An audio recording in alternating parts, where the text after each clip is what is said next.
As Sean pointed as Sean pointed out, I'm the great nephew of Andrew Rube Foster, founder of the Negro League, National Negro League, as well as known as the father of Black baseball. And I'm also the grandson of William Hendrick Foster, who is cited as being the greatest left-handed Negro League pitcher to play the game. Both my great uncle and grandfather are in the Major League Baseball Hall of Fame. My uncle was inducted as an executive in 1981, and my grandfather was inducted in the Hall of Fame in 1996.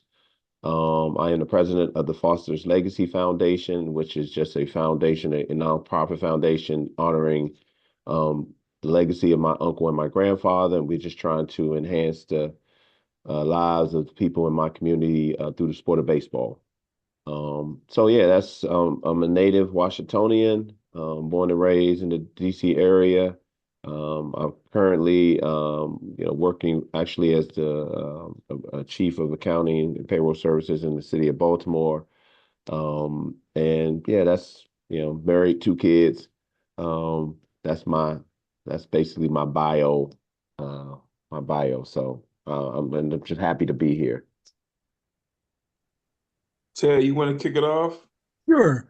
Uh, well, you've already answered a few of my questions, Doug. I was very curious as to your age because that tells me how much exposure you had to these two great pillars.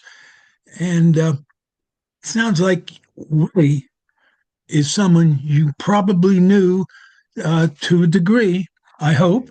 And Mhm. let's start there. What interaction did you have with Big Bill Foster?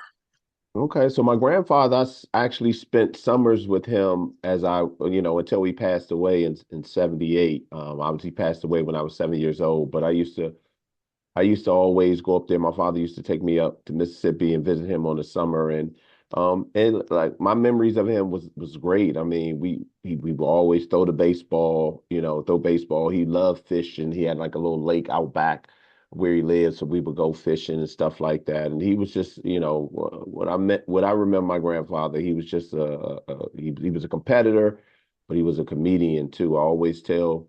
Um, like he would throw the ball, like there would be, I always tell this story, like we would be out back and we would be throwing the baseball. And, even at his age, I mean, he still had pace and control. And man, he would throw that ball at me so hard that I would think I would be about to be hit in the face, and then that ball would just dip. And it would just, I would be as a youngster, I'd be and then the ball would just take a dip, sharp curve. So I just remember him doing that all the time. And he used to talk about, he loved talking about, him playing baseball. He loved the sport of baseball, man. He loved talking about his matchups with Satchel Paige.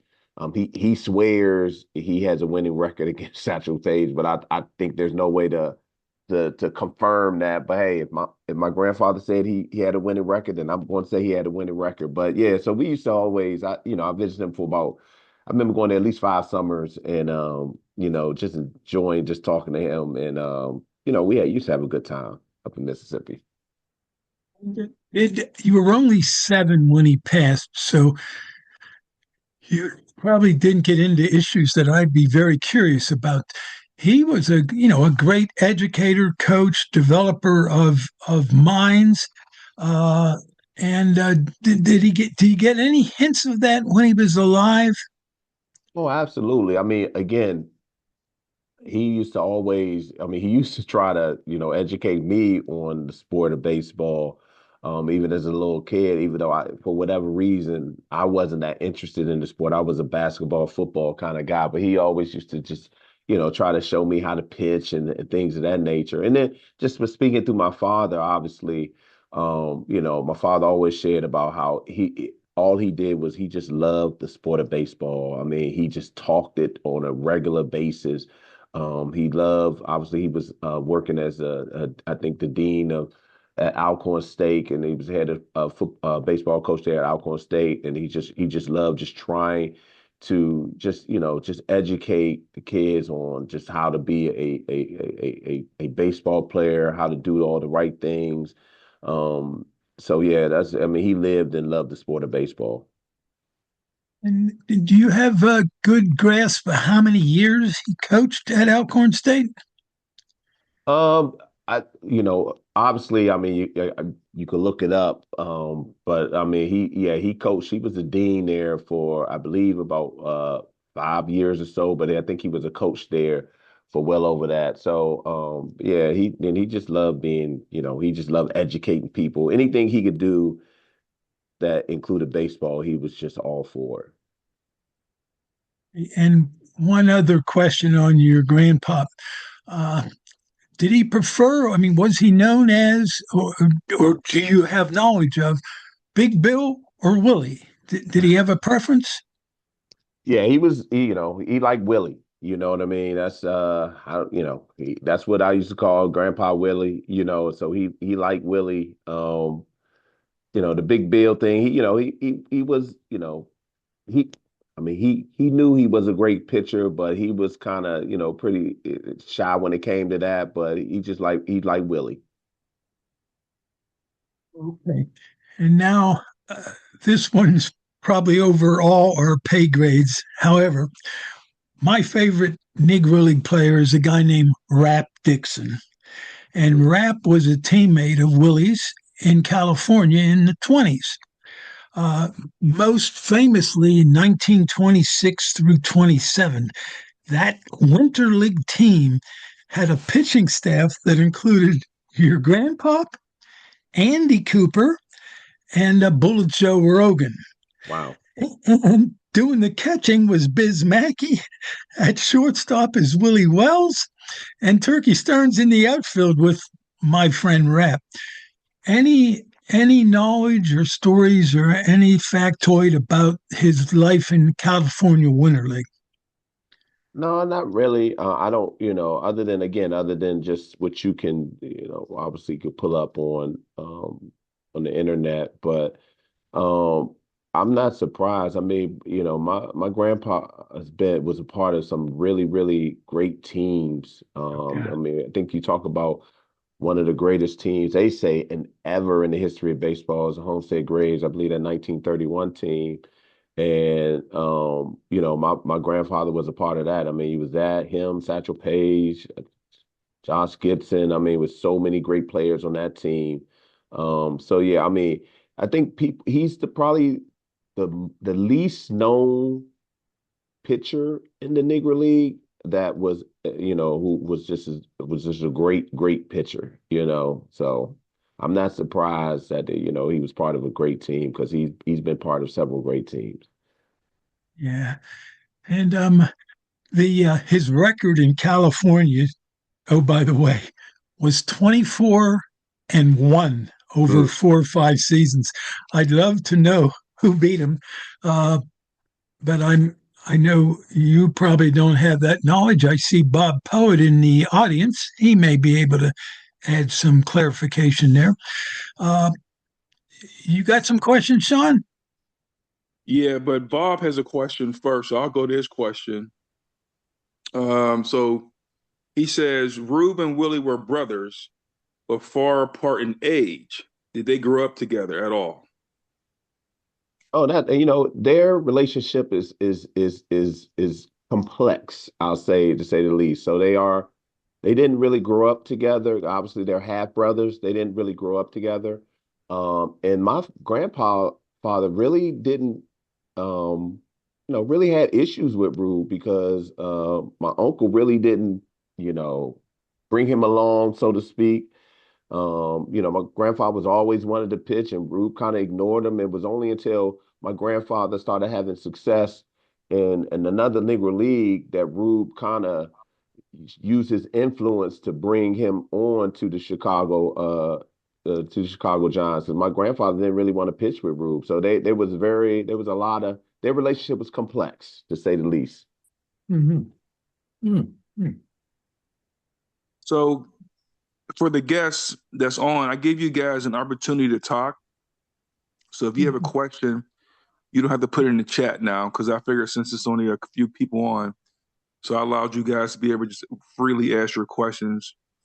Okay. But so Bob, you got another question? Yeah, sure. Lots.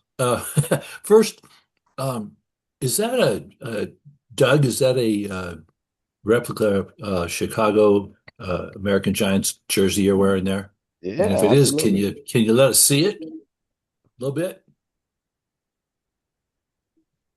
I don't know if you was Huh? able to see it, Chicago. Yeah, that's nice.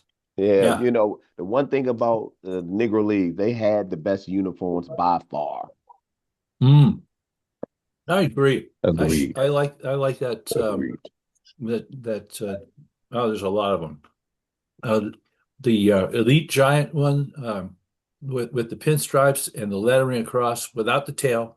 Hmm. That's one of my favorites. I got one of those. And then there's Detroit Stars, that with the multicolored.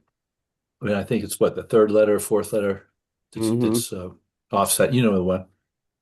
So yeah, Yeah. but that's a real sharp one. And that one, Chicago White Sox had uniforms like that. I don't Hmm. know if which ones came first, that they were pretty very close together. It reminds me of that. Um, Another question, well, I put it up on the chat board there, is do you know who Rube's favorite catcher was and who was Willie's? You know what? I do not know that. But it's Hmm. funny that you asked. A lot of people don't um remember Rube as a player. He's his claim to fame, so to speak, is just him being an executive. So I can appreciate Hmm. the question, but people don't realize Hmm. he was one of the best pitchers in the early 20th century.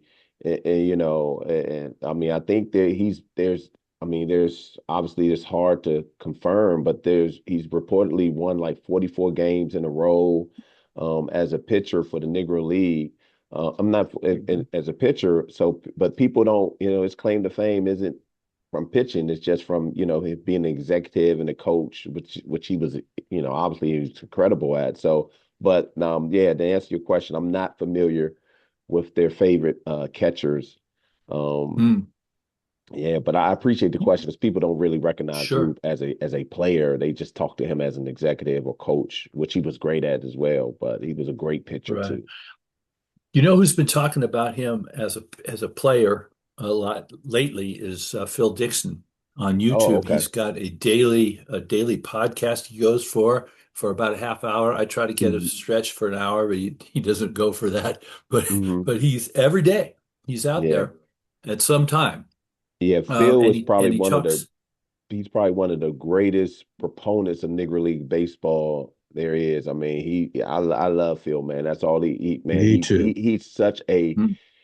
a he has so much information and he's about the Negro Leagues. I mean, I could sit down and talk to Phil for hours. Do you travel much? Do you go to many of those Negro League tribute games that come up? Yeah, I try to go when I can. Obviously, you know, I have, obviously have, a job and family obligations here. But when I can, I try to go. And obviously, as a member of the Negro League Family Alliance, we try to support all those types of events where we can. Hmm. Obviously, hopefully, I can do a little bit more, moving forward. But I try to when I can. Well, Doug, Hmm. you just did DC last couple weeks ago. Yeah, I had the Nationals obviously had their opening day against the Dodgers. They invited me in and they had like they didn't do the ceremony at the typical first opening, first pitch. They did like a tribute to the contributions to baseball, and they brought me in as they cited the Negro Leagues as a major contributor to baseball, and it was a beautiful feeling. Like I was at first base, so I was the first one they talked about. They had me up on the jumbotron and talked about my uncle and my grandfather and my foundation. So it was a pretty big highlight. So yeah, like I said, but I try to when I can. Obviously, and I would love to do more. I think me and Sean, we're going to the first HBCU Classic. It's the first game between two HBCUs to be held in the Major League Baseball.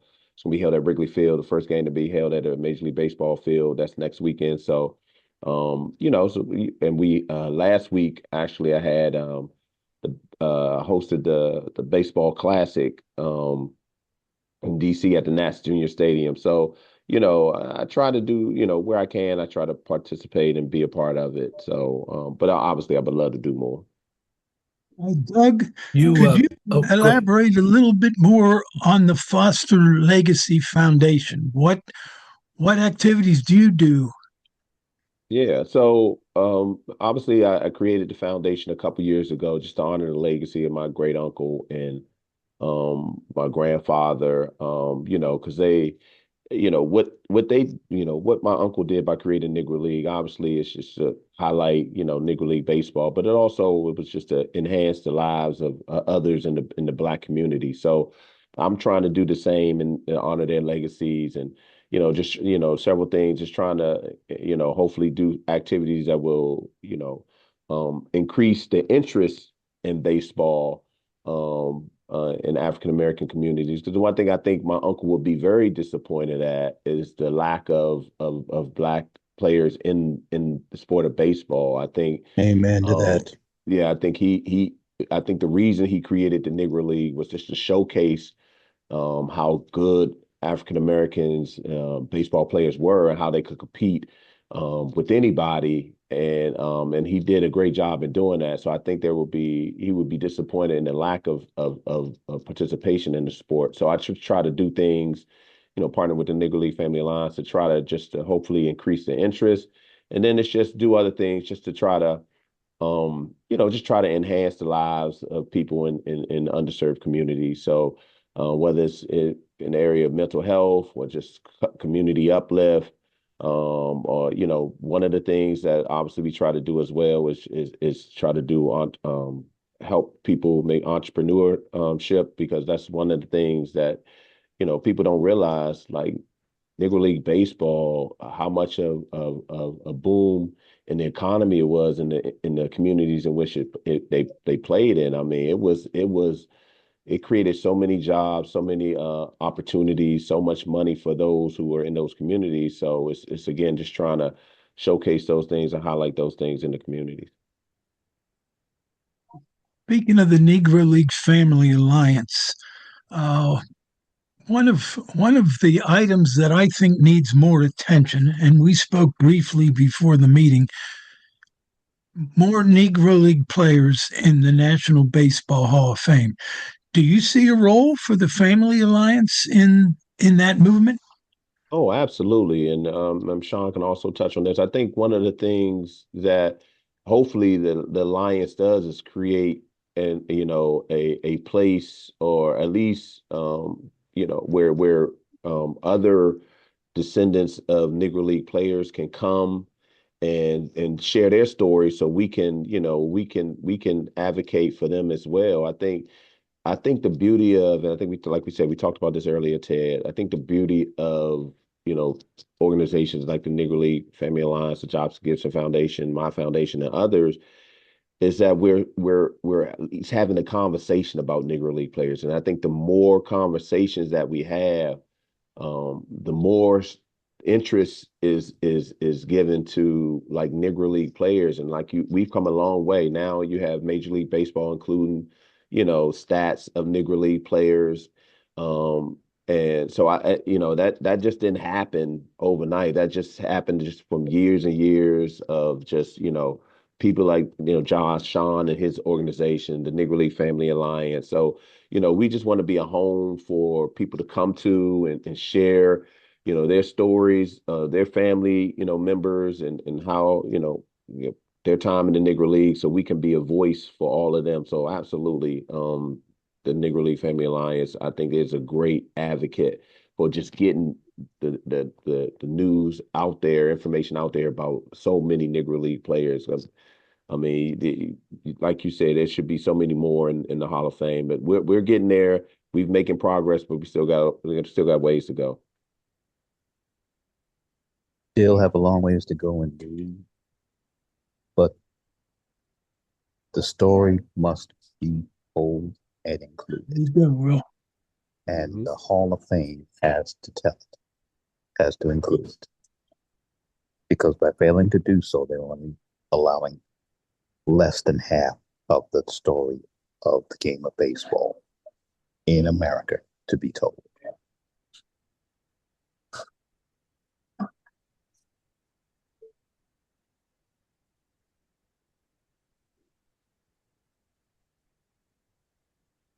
Yeah, I think that's a good point. You know, I think like my uncle, again, the reason why he kind of, he wanted to create a Negro League, his goal was obviously to get a Negro League team into the major league, obviously.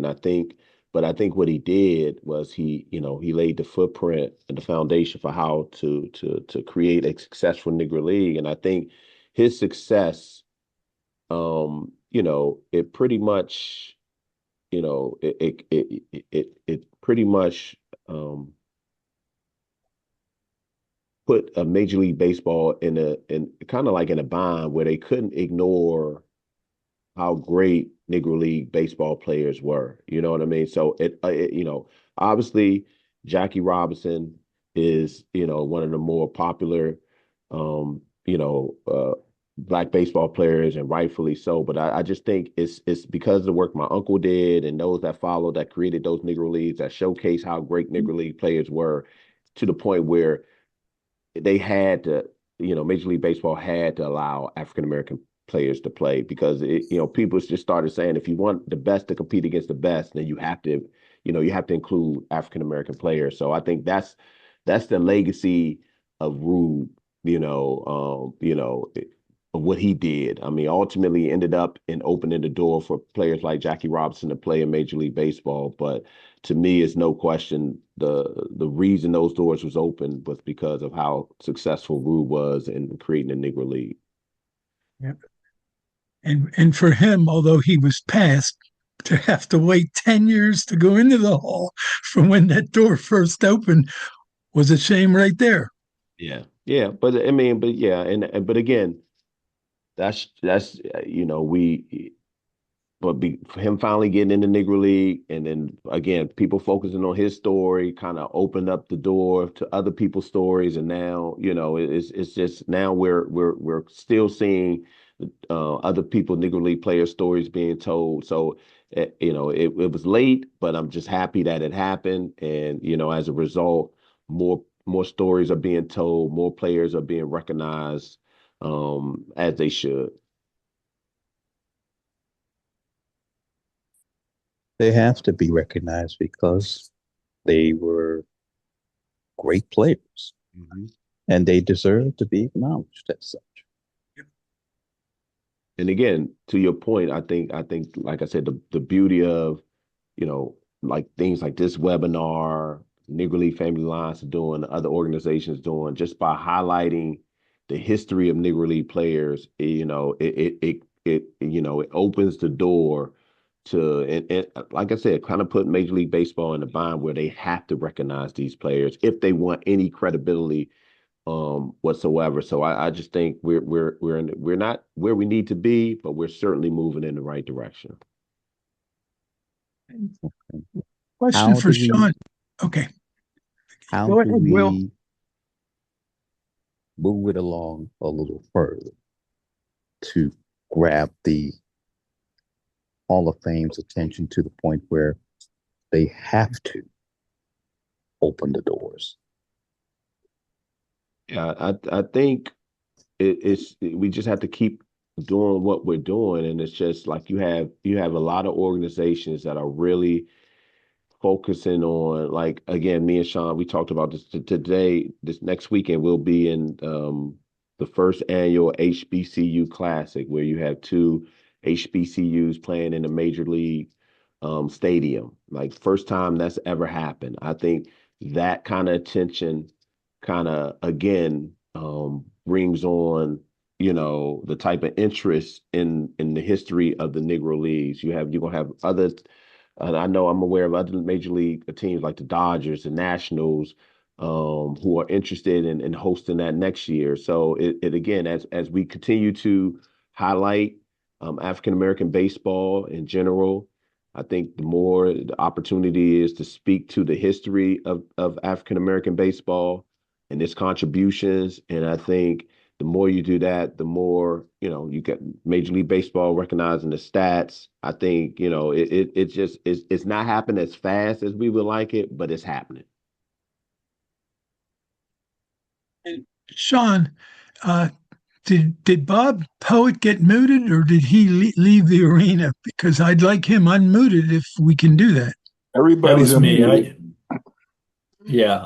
I didn't want to step on you, so I muted myself for a while. I had a couple questions and I added them on the question list there. And then I'll tell you something else too. Now this is about the Audubys and Anyats.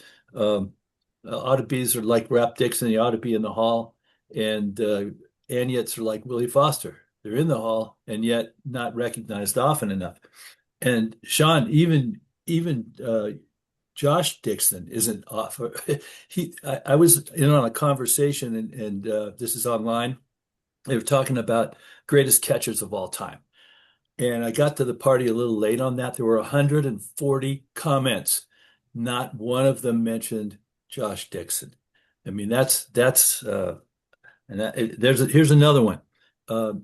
Everybody knows, I think, here, listening to this, that Leon Day pitched no hitter in the opening day. And his was just 5 years, I think, apart from when Bob Feller did it. Every opening day you hear about Bob Fellers. I have never heard of or heard about a broadcaster referencing Leon Day's opening day no hitter. Now, I haven't heard all of so have any of you heard of Leon Day being recognized that way? Nope. I have not. Yeah. See, so, and I was able to text or email an announcer directly. Didn't hear back from him about that. So I don't know. But so I recognize the problem, and even if you're in the Hall of Fame, you're not included as much as you ought to be. Yeah, I agree. I mean, when you just talk about pitchers in Negro League, I mean, all you really hear is Satchel Paige, and as great as Satchel is or was, I mean, there were so many great pitchers in the Negro League. I mean, like, and you talk about pitchers like my grandfather. I mean, I remember him telling me, you know, even as a youngster, like how hard he used to work and how, you know, they used to pitch double headers, and, you know, he used to have, you know, nobody could hit him, and even in a double header, he used to pitch both double headers, and you just think about that, like compare that to today's game, and you're just like, it's just wow. It's like now pitchers get credited with wins after doing 5 innings, but you know, you had in the championship series, my grandfather pitched a double header, you know, to win a championship series. I mean, that's you're going to talk about, you know, working. I mean, that's putting in a lot of work. But I mean, those are the stories that you miss, and they're great stories to tell, you know, but you just don't hear a lot of it simply because, again, we just, you know, we still have a lot to tell about the legacy and the history of Negro League baseball. And that's why more of these stories need to be told. Mm-hmm. I mean, they're great stories, whether they're white or black. They're just great stories, you know, great baseball stories. It's a shame that they're not told, you know, the way they are. You know, my uncle, you know, he was the, you know, known as Father of Black Baseball because he didn't want baseball to just be about pitching and hitting home runs. You know, he wanted to be, you know, entertainment. So, you know, that's why he was very aggressive on the bases. You know, he would call double steals and, you know, because he wanted to be more than just about a pitcher and the hitter. You know, he wanted baseball to be more about that. So, I mean, he was a tactician on the field and, you know, as a coach. And you know, he made sure that when one base runner got on that he would just, you know, the game within the game. And you know, and you see that today. You see people being very aggressive as a base runner, and that was a product of, you know, my uncle. Like that's just what he used to do. You know, we're going to manufacture runs not only by just hitting home runs, but we're gonna manufacture. We're gonna lay down bunts. We're gonna do double steals. We're gonna put pressure on the defense, and he was great at doing that. Yes, he was. Back to Baltimore. You worked there. Do you have any contact with the Orioles about celebrating the Negro Leagues more than they do? Yeah, actually, me and Pete Hill's family, we actually had some communications with the Orioles and trying to do something, hopefully this season, but certainly if not this season, the next season. So they're very, they have a Negro League Day, and so they're very. I mean, they're literally yesterday was their HBCU day, so they are very supportive of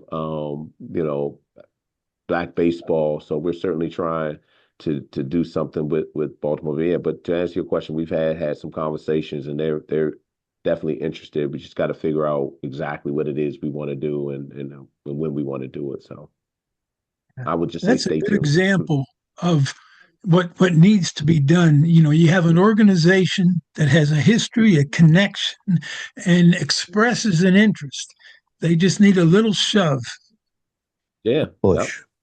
Yep. And that's the benefit or the beauty of organizations like, the Josh Gibson Foundation, the Negro League Family Alliance, my foundation, the P. Hill Foundation. Those are the things that we're trying to do is give that little push as you said, Ted.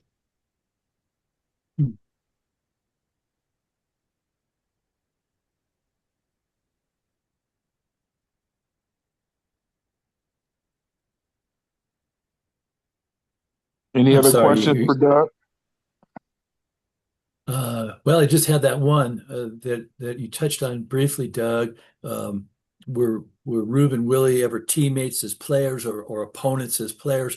Or then more likely, if when Rube was manager on the field, did Willie ever play with him, for him, or against him?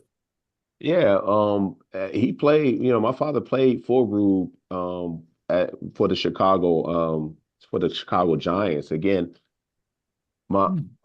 my my grandfather did not like my uncle. I mean, as even though they were brothers, he Yeah. had he did not really mess with my uncle simply because he felt my uncle really turned his back on him when he was trying to Mm. come up as a pitcher for the Negro Leagues. But my uncle, I think my grandfather was pitching, I believe it was in Memphis.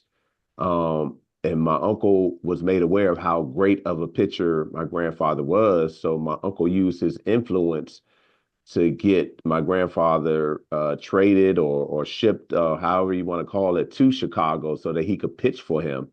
And my grandfather didn't want to do it, but he ultimately decided to do it. So, and then I think when he pitched for him for the Giants, then I think some of that tension, that friction between the two kind of leveled off because at the end of the day, my grandfather was like, initially he didn't really like his brother, but ultimately he grew to really appreciate what he did and appreciate what my uncle did for the sport. So but it is funny they are brothers, but they're half brothers, but they did not really really like each other. And, My grandfather really didn't like my uncle, but you know. and when you say the Chicago Giants, do you mean the Chicago American Giants? Correct. Correct. Yep.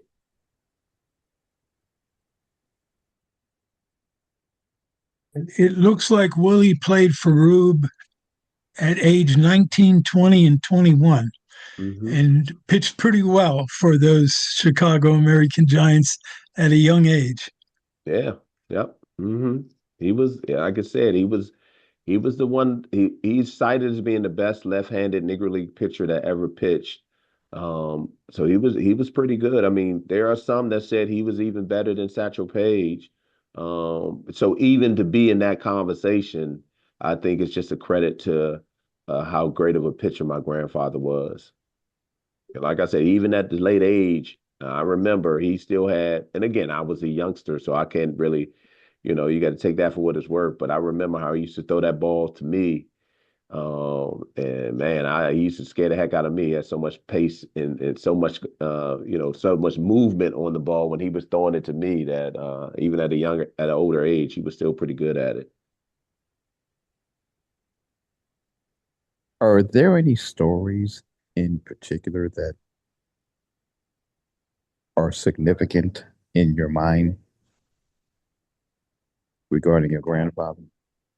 Other than, I mean, no real stories other than like he just really, I think one thing that he really, really regretted was not being able to play in the major leagues. I mean, I think he, I mean, that's the one thing he always talked about, like how he would have dominated if he pitched in the major leagues. And I think that's one thing that he carried to his grave that, I mean, he was very competitive, like I mentioned before, and he, very confident. And he really wished that, he had an opportunity to pitch in Major League Baseball. Mm. Um, But, but other than that, the only story that he would talk about was just how the doubleheaders in the championship series, about how, how, some of these major league, Negro League hitters, how they couldn't touch him. He always used to say, the night, like I mentioned earlier, the 1931 Homestead Grays. He's like they wasn't recognized as the greatest team that ever played until he came on board. So he's like he's the one that made the difference with that team. So outside of that, his one, I think the thing that he took to his grave was just not being able to play in Major League Baseball, not being able to pitch. Yeah. He felt like he could do that even at 60 or 70. He could have went out there and would have been a winning pitcher, Major League Baseball. So, That young catcher on the Grays had a little bit to do with it also. oh yeah, no doubt. I mean, Josh Gibson was the best, one of the best hitters that ever did it. So Yeah. that's why, you talk about one of the things that I respect about Babe Ruth is the fact that Babe Ruth realized that Negro Leagues were some of the best players that ever played, and some of those games even though Major League Baseball didn't want them to participate in those off cycle games. Babe Ruth, like, he wanted to play with the best, so he played in a lot of games with Negro League players because he knew like they were some of the best that ever did it. So you respect somebody like that, Mhm. who took great he I think they fined it. I think he even was fined for He doing that. he Um, was fined. yeah, but he didn't care. He wanted to play against the best, and he knew in order to do that, he had to play against some of the Negro League players. So you can respect somebody like that. You can appreciate that Mhm. too. So it's also just an indication of how great Negro League players were back then. Exactly. Yeah. All those early Hall of Famers are linked to Negro Leaguers, even Ty Cobb, Hmm. although most of that is after his retirement. But you see pictures of him and Hank Aaron, and they're not AI generated. Right. So, it, Uh, it drives home a point. yeah, yeah. Hmm. Hey, you mentioned AI here, Ted, and I don't know if we're all in agreement, but man, I see too much of it, and it's especially bad for the for Negro leaguers because there's enough Terrible. pictures out there, Yeah. even if they're low resolution, they're genuine. Yeah. Some of these things you see, they can't spell right. They got all kinds of strange things going on. Um, so I think that's an obstacle. That's another obstacle, in my opinion. So, what do you think about all that? Yeah, I agree. I mean, the thing about the AI stuff is you just don't know what's real, what's fake, and it's Hmm. frustrating because you see something and you wanna be like, wow, that's amazing, and you find out it's not real, and it's just frustrating. I mean, but what can Yeah. you do? It's the age of AI, and so we just gotta kind of deal with it. But yeah, I agree, Bob. It's really, really frustrating. We have to counteract it with the real items, the real, genuine article. Yeah. Amen. Yeah. Hey, Will, I just Yes. want to take a chance to thank you in public for introducing me to the Negro Leagues in proper. I knew a little about them, but I mean I knew Oscar and Josh and Satch, and that was about it. But you turned me onto that historical Facebook Negro League page, and that caught fire for me. So thank you for lighting that match. Appreciate Oh, it. you're welcome. But thank Ian for inviting me to the group in the first place because it was he that invited me to the group. It's a great group. Yes, it's a fantastic group. I continue learning so much in it. Yeah. Yeah. And our friend Phil Dixon, also, Yes. I know you and I both make a habit of catching him as often as possible. Uh, you have a better track record of catching him live than I do, but I'm working No, on that. actually, you have a better track record because Me- I usually have to catch them on replays in the morning because he's usually on. By the time he's on, it's usually time for me to get to bed and get ready for work. Yeah. Well, I think maybe. Anyway, I'm But not keeping score on that, but it's not easy catching him live. Not for me. I've had a streak lately, but anyway, yes, you thank have. you. Yes, you And have. I enjoy it. So thanks for, just I'm really happy to be able to say that to you in person. I know I called you a time or two, but so now it's being recorded. It's on the record. So thank you. Hmm. Well, you're welcome. Are there any more Um, questions for Doug? We yes, have about 10 minutes. yes, Doug. What functions do you plan on promoting in the future? What do you have planned? Yeah, so I have a couple things. Just they're more community based. Like I'm out of the DC area, the DMV area.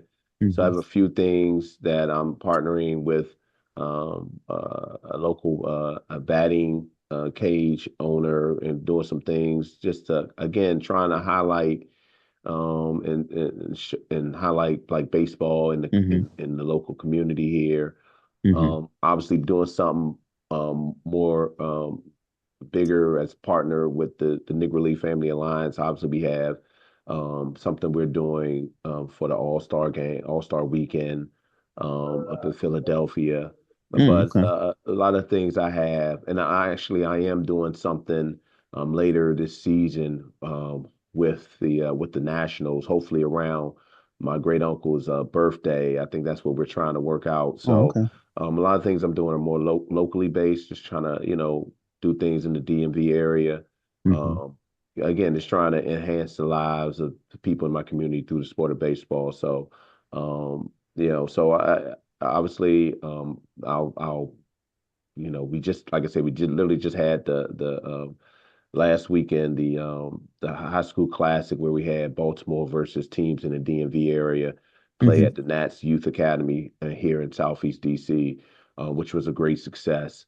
Um, so just doing things locally, just kind of to bring attention to baseball and hopefully moving forward be able to get some resources that I can provide to the community to help those who want to participate and play in the sport of baseball. So they have the resources. That's the biggest, obstacle to playing this Yes. sport. It's just having just money. So hopefully being able Yes. to It's provide resources to help support that. right. It's gotten so expensive, Hmm. but yes. So you'll be at the you'll be at the All-Star game. Yep. The plan be up in Philadelphia for the All Oh, Star game. We'll be okay. in Chicago next week for the inaugural HBCU Classic between I believe it's Alabama A&M and Prairie View. That will Hmm. be played at Wrigley Field, which is the first for any HBCU school to be playing at a major league ballpark. So, yeah, we'll be doing some things there. So, just Good deal. yeah, Good deal. Keep the story. Keep the story. Keep telling the story. yep, that's the plan. Hey, you Excellent. mentioned, excuse me, Doug. You Hmm. mentioned Philadelphia, and they're having the All-Star game there. There's this documentary that I saw it a few times, and then it got taken off YouTube, and now it's back. And it's called "They Said We Couldn't Play." You familiar with that at all? It's I about am an hour not. long. Oh Yeah. God, you got to see this. Okay. It's on YouTube. It's free. I think Uh-huh. they've made an edition or two. It's narrated by Ryan Howard, And I'm wondering Okay. if you have any contact with him, and what's he's doing these days, because this was about 15 years ago that they made this documentary, but it featured a half a dozen of the living uh, Philadelphia Stars, Oh, wow. and their story, I mean, was there, and it was very clear. It was, and you saw the fact that they played, they understood segregation, they felt it, they lived it, Hmm. but they weren't bitter about it. They weren't angry about it. And then so you had guys like Stanley Glenn and Bill Cash and Malin Duckett. I think he's the one. See, they're all gone now. They're all passed away, Right. but they weren't then. And so there were still half a dozen of them. So man, You that's a said the name must of it is watch. They Said We Couldn't Play? Yes, that Okay. was, and yeah, that it was one of the players said that. They said, and it really, he said that bothered me. Yeah. It's just, but then the other thing I liked about it, as you listen to them, they used expressions that they used in their life. Like, oh God, I can't remember who it was, but one of them liked to say, "How are you going to beat that? How are you going to top that?" When he was talking about various things about uh, you'd have to. I can't duplicate it, but watch it. It's an hour long, and it's fabulous, just fabulous. Has there Okay. anyone else seen that? No. I have, That but I'll have to documentary? catch it again for the additions. Yeah, you know what? It's a. I watched it again. I was so happy that it was back on online where I could see it. It was really an inspiration to me. So, Yes, I'll Thanks for that. I'll definitely have to look at it again. hmm. But yet, it's things like that that we need to see more of, and young people especially need to see more. I agree.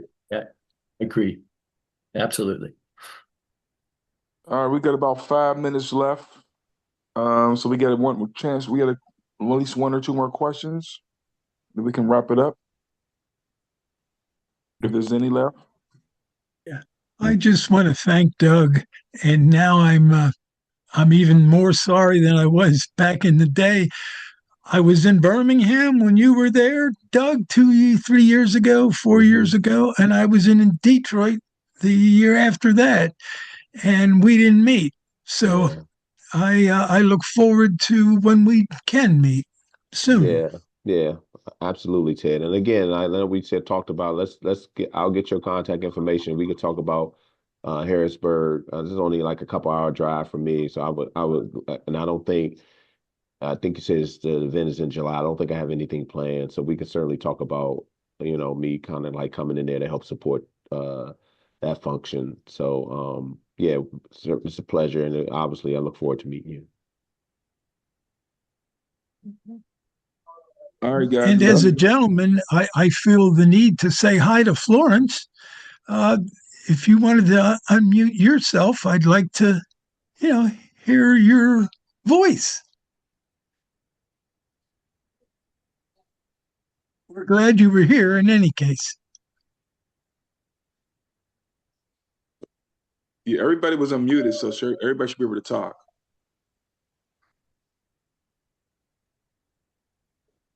Thank you again for inviting me.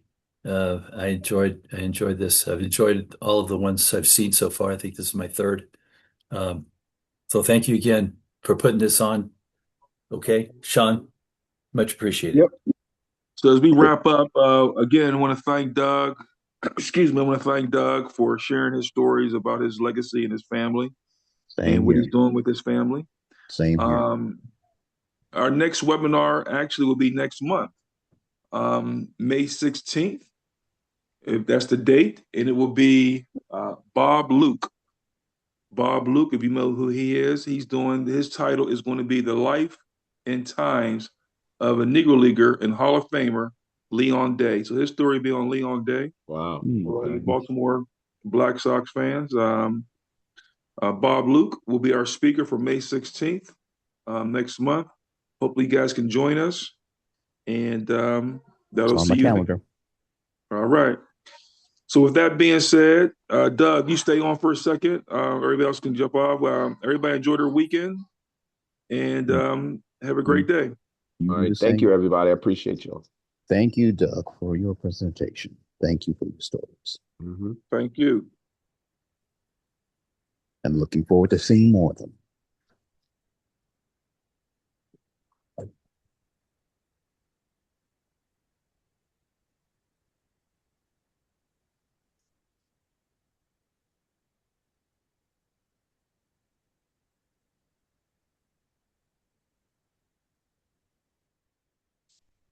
Okay.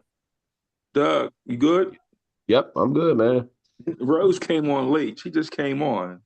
Oh, I just saw that. So, but yeah, thanks, man. And we'll definitely touch base. I'll see you next week, man, and we'll yeah, talk yeah. before then. I'll give you a call, maybe just Thursday, just to check in and see, what your schedule is like. But it sounds like we'll be at the same thing on that Yeah, Friday event. So I'll definitely see you yeah. there. We'll touch base before then. Okay. All right. Thanks, And Ted. then, It's a pleasure. I'll get your Seeing the information. two of you. Yeah, I'll get your information from Sean, and I'll give you a call. We could talk about Harrisburg. And email works best. Okay. All right. I'm terrible on the cell phone.